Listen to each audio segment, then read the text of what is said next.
Қазақ тілі тамыры тереңге тартқан, тарих қойнауында көне өркениеттер мен тілдік және мәдени сабақтастығы бар әлемдегі ең бай тілдердің бірі. Бұл тілдің түп тамыры, оның ежелгі сипаттары мен өркениеттік рөлі жайлы ғылыми зерттеу еңбектер мен тарихи деректерде құнды мәліметтер кездеседі. Қазіргі кезде қазақ тілі шумер өркениетімен сабақтастығын тауып отыр. Шумер өркениеті б.с.д. 6000-3000 жылдар аралығында өмір сүрген көне қоғам ретінде тарихқа енді. Бұл өркениетте қолданылған тіл агглютинативті жүйеге негізделгені белгілі, яғни сөздерге қосымша жалғаулар мен жұрнақтар арқылы мағына үстеледі. Бұл түркі тілдерінің де басты ерекшелігі.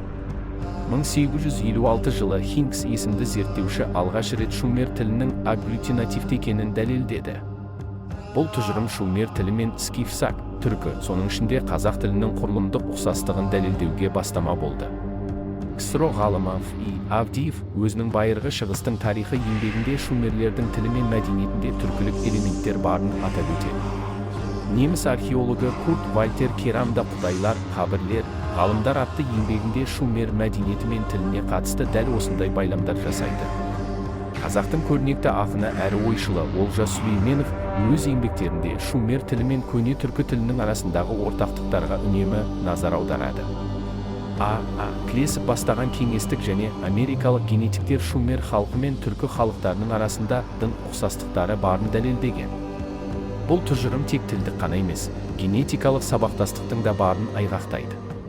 Түркі халықтарының, соның ішінде қазақ халқының ежелгі өркениеттер мен биологиялық та, мәдени тұрғыдан да сабақтастықта болғанын растайды. Түркі жазбаларын алғаш оқыған ғалымдардың бірі Фомсен, ал оны одан әрі ғылыми айналымға түсірген Радлық болды. Кеңестік ғалым С. Кляшторный осы руникалық жазбалар негізінде түркі өркениетінен басқа өркениет болған жоқ деген тұжырымға келеді. Бұл пікір түркологиядағы батыл әрі негізді көзқарас.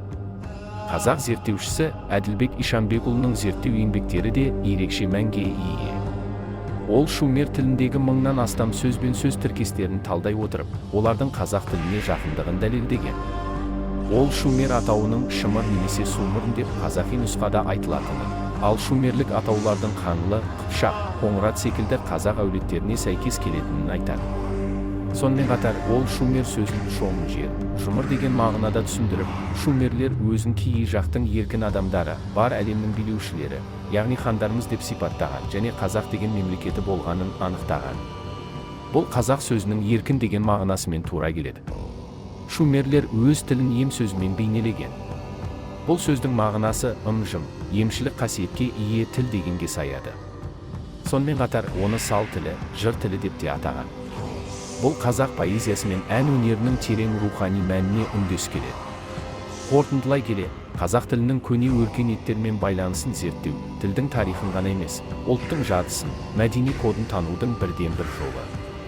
Қазақ тілі тек қазіргі ұлттың қатынас құралы емес, ол мыңжылдықтар тереңінен жеткен рухани мирас, түркілік өркениеттің алтын арқауы.